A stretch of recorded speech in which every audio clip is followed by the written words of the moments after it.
Hey everybody, welcome to the week 8 overview and brief lecture. No, probably not brief. My videos are never brief. I apologize. That's just how it is. I want to make sure that you get all the information that you need in case you're not in class.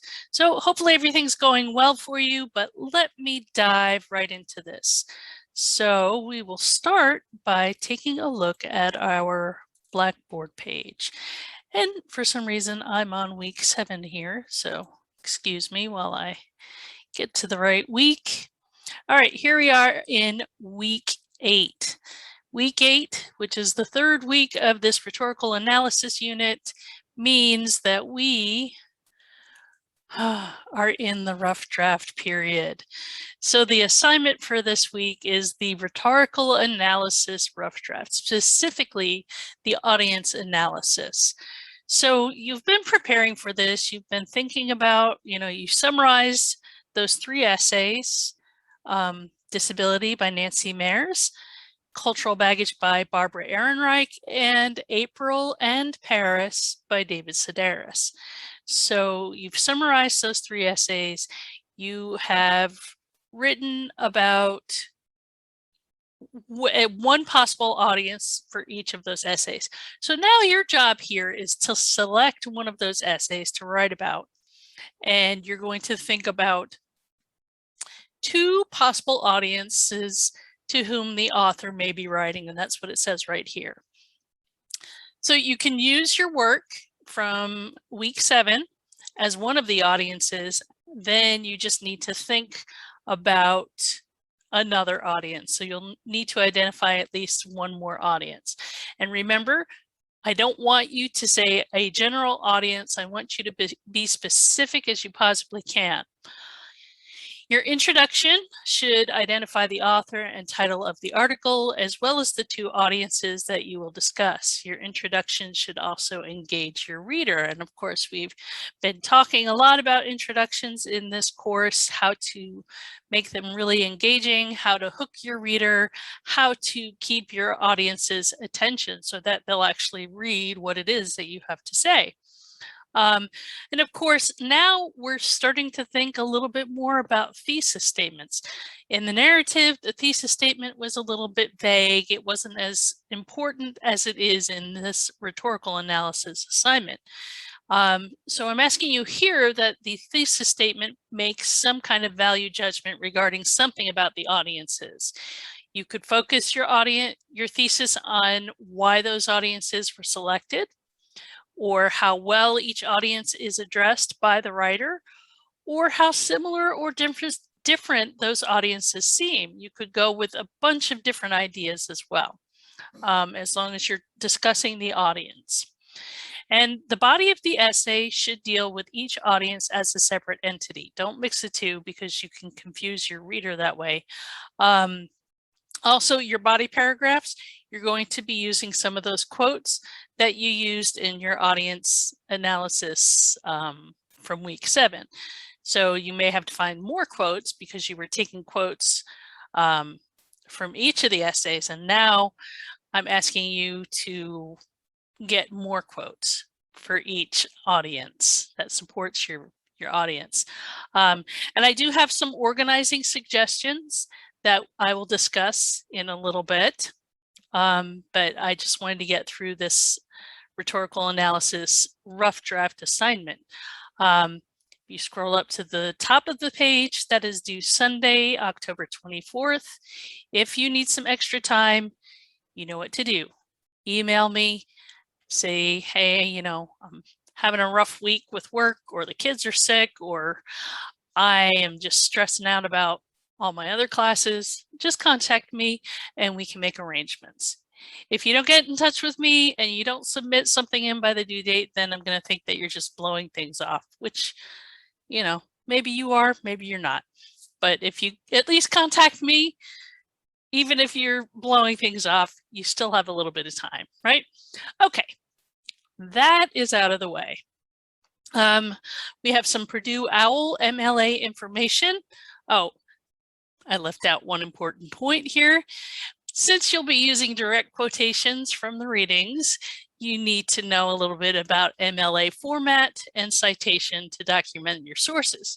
So that means you're going to include in-text references, in-text citations, and you will also need to create a works cited page. And that's explained here, but I'm also going to have a little mini lecture about those things that's included in this video. So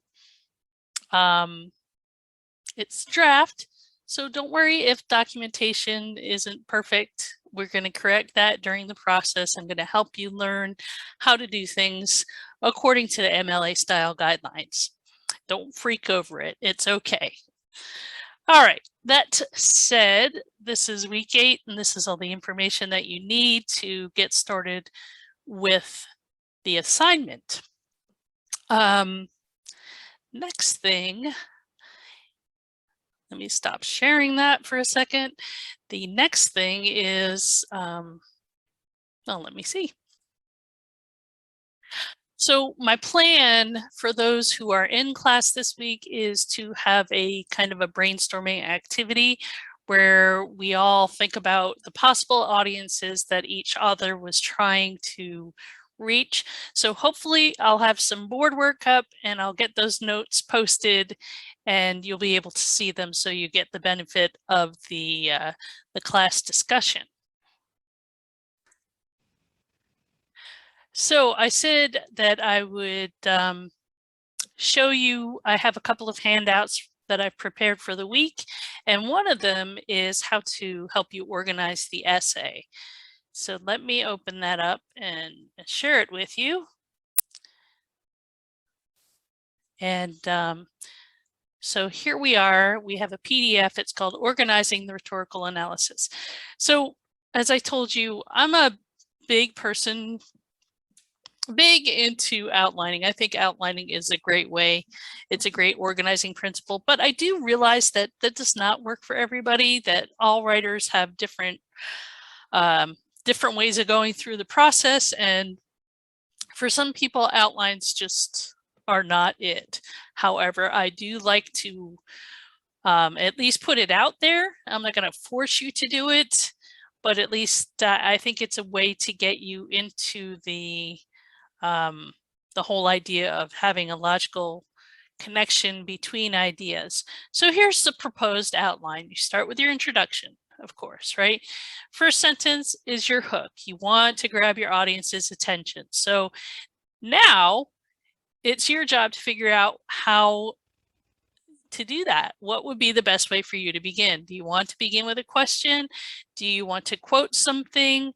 Do you want to use a shocking statistic? You know, we have all these different methods. Of course, your introduction, according to the assignment, you need to include the name of the author, the full name, last name and first name and last name, and the title of the essay. And of course, essay titles go in quotation marks. They don't get underlined, they don't get bolded, they don't get oh, what's the other thing? Italicized. They go in quotation marks. And then you're going to name or identify your 2 chosen audiences. And the final sentence, or close to the end of your introductory paragraph, will be your thesis statement. And that's where I'm asking you to make a value judgment regarding your audiences. You can choose one of these questions below to ponder how you want to frame your thesis, or you can come up with another idea. So one is, why did you select the audiences? Or how well is each audience addressed by the writer? Or how do they seem different or alike? You can choose something else if you want to, but these are some suggestions for you. Then you have your first body paragraph. You'll have a topic sentence about your first audience. So somewhere in there, you're going to use a quote, the first quote that you've chosen, using a signal phrase. Remember, a signal phrase is you use the author's full name and an active signal phrase verb, and then the quotation, right? So if you are using something from Nancy Mayer's Disability, you might say, in her essay, Disability, Nancy Mayers argues, present tense, that's MLA. Your verb should be in present tense. So in her essay, Disability, Nancy Mayers argues that disabled people are not adequately represented in the media, what have you, right? Explain this quote, blah, blah, blah. Why is it important to the audience? That kind of thing. So actually my quote is really my signal phrase. Well, I guess you could, she argues something, and then you would explain the context of the quote as it relates to your chosen audience. So if you say, for example, that the audience that Nancy Mayers is writing for is disabled people, then you would have to explain why that quote that you've chosen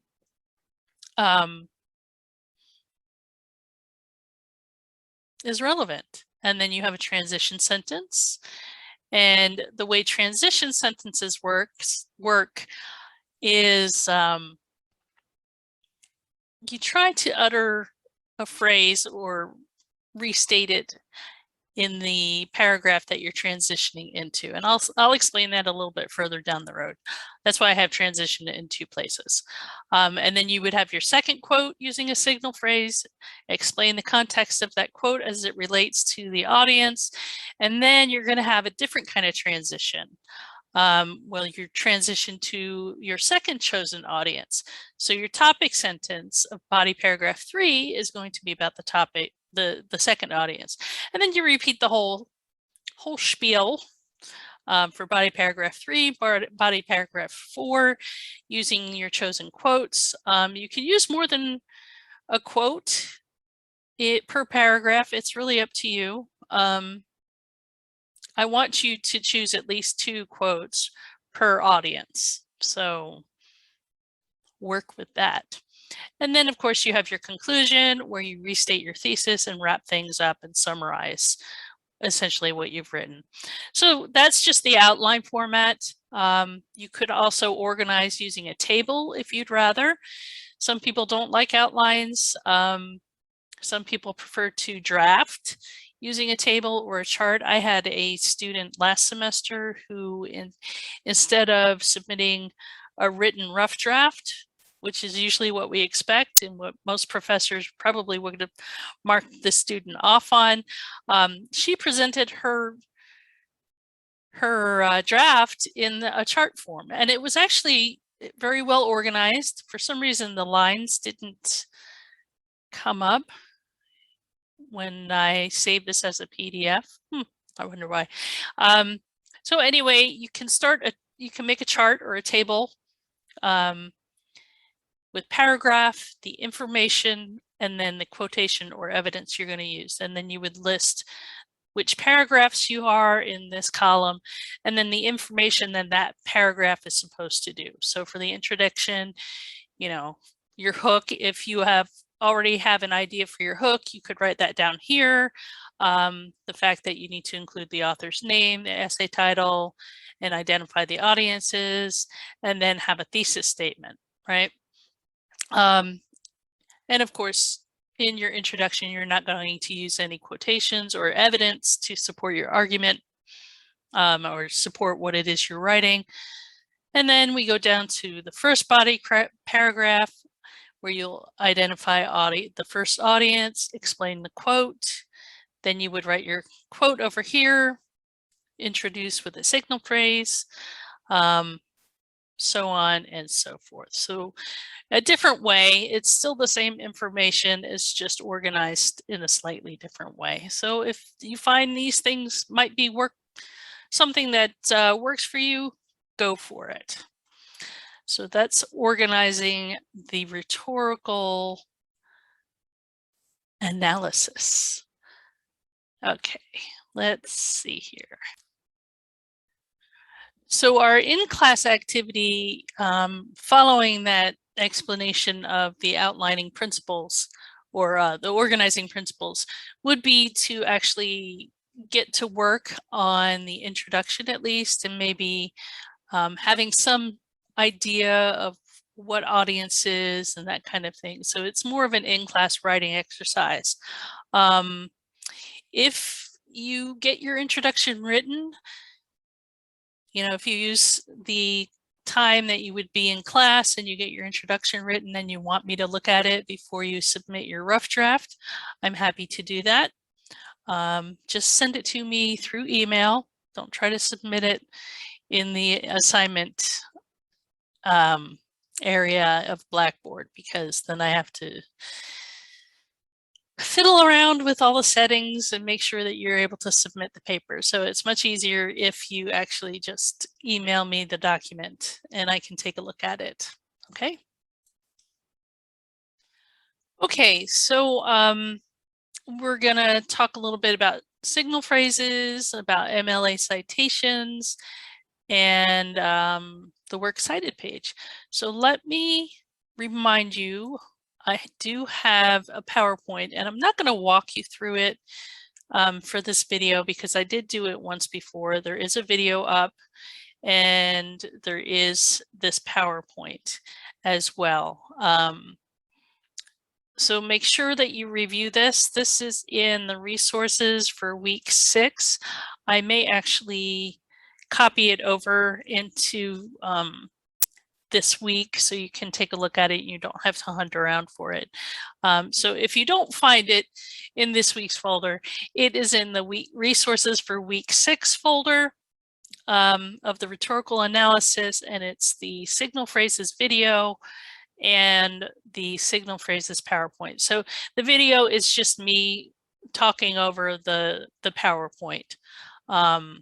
No extra information, but it's important for you to know how to introduce your quotes, right? And how to, so you don't want to just drop a quote in the middle of what you're writing and then say nothing about it. So it's important to introduce the quote by letting your audience know who says it, why they're saying it, and then provide a little bit of context, a little bit of explanation of why that quote is relevant for what you're writing about in that paragraph. Okay, so that said, I do want to share with you another document, and bear with me because this is the organizing one. Okay, so you should be seeing I never know if I'm sharing the right thing or not. Yes, okay. So here it is, how to cite a handout from Blackboard or Canvas. So one of the difficulties we have with these documents as they were included in this Blackboard course is that we have a person who builds these online modules for us, right? So I haven't built the course. This is with all the COVID stuff that started. So all of our English 101 classes are exactly the same. The content is set up the same way. Each week they do the same assignments. It's just a matter of, if you're meeting face-to-face, then of course your instructor is going to do things in class that they may not do or assign when you're taking a completely asynchronous online class, or even the synchronous meetings that are online are even different than face-to-face classes. So, but it's all the same information. So got a little bit off the beaten track there, but my point is that these essays were uploaded primarily because, at least with the two that were from the New York Times, the disability essay and cultural baggage essay, those two came from the New York Times, and they used to direct students right to the New York Times website. However, it's a paid thing. You have to have a paid subscription in order to access those, or you only have so many times per, I don't know how long the time span for free page views before you have to before it gets blocked. So they came up with the great idea of providing PDFs for students. However, those PDFs don't have any publication information. So when we're asking you to, first of all, use in-text citations, okay, we have no page numbers to go from, right?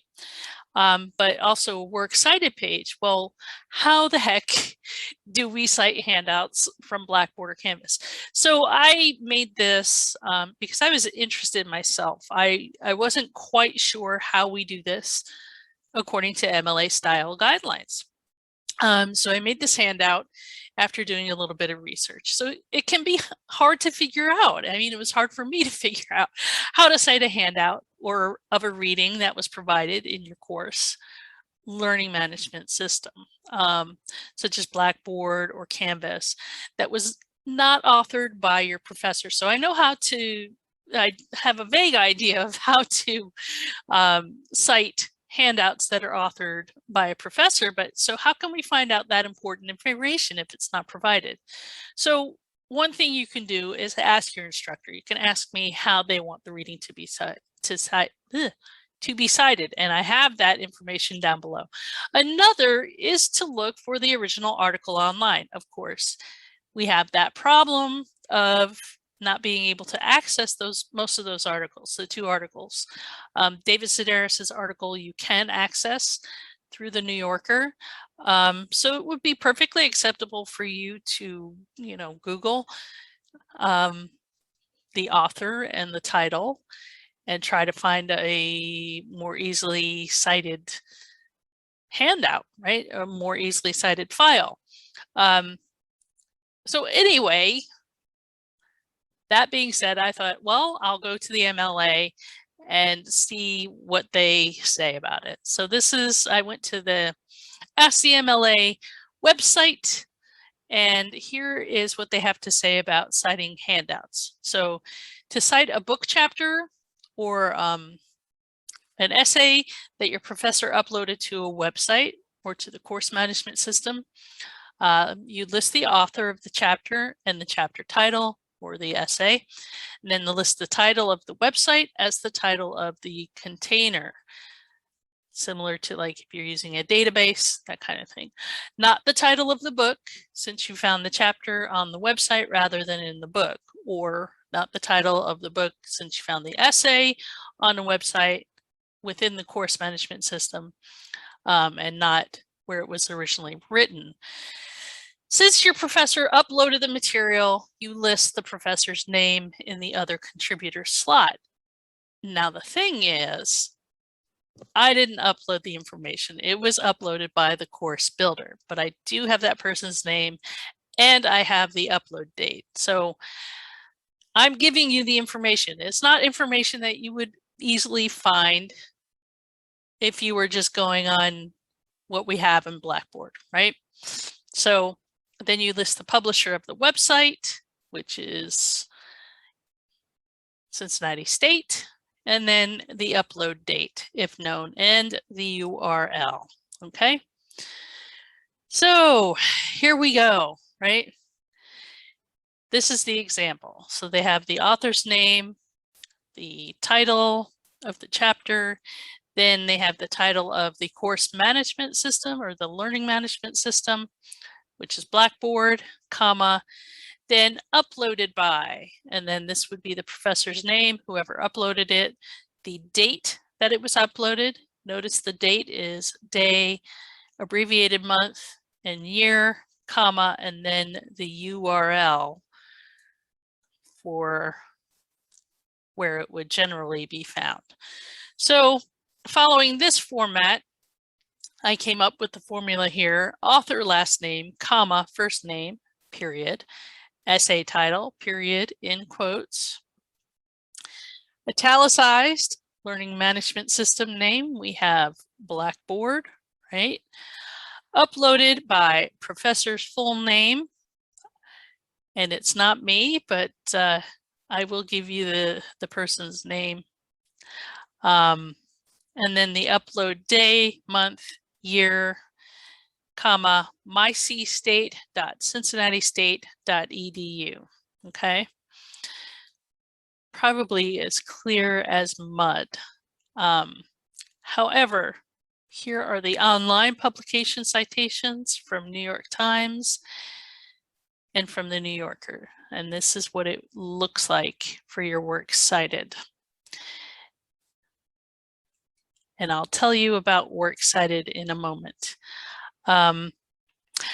Look for this information correctly done, because I will be working in class. This will be an activity we're going to noodle together and figure out how each of these should look in this format.